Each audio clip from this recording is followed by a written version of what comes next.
Chairman Tehreek Insaf Imran Khan نے رہنما نون league Maryam Nawaz کو جھوٹوں کی شہزادی قرار دے دیا.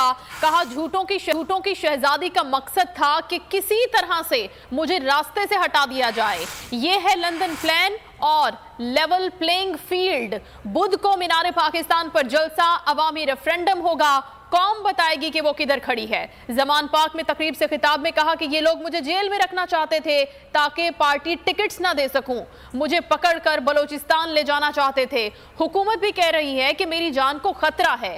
آصف زرداری اور نواز شریف کو بھی تنقید کا نشانہ بنایا.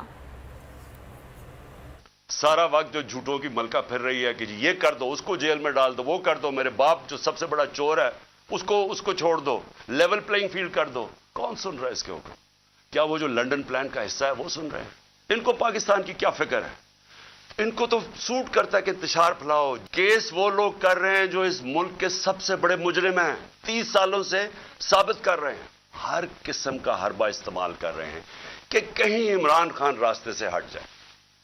میرے اوپر قاتلانہ حملہ انہوں نے کروایا تھا. کیا عمران خان کو آپ جیل میں ڈالیں گے بلوچستان میں کچھ رک جائے گا؟ ہاں، قتل کا آپ کا پلان بنا ہوا ہے، وہ قتل کریں گے. اس کے بعد کیا ہوگا سوچا ہے؟ زرداری کو مسٹر 10% کہ انٹرنیشنلی ان لوگوں کی کیا ریپوٹیشن ہے؟ کتابوں میں ان کی چوری کا ذکر ہے. نون لیگ انصاف کے ترازو کے پلڑے میں اپنا وزن ڈالنے میں ناکام. عدلیہ مخالف مہم میں شدت آ گئی. وزیر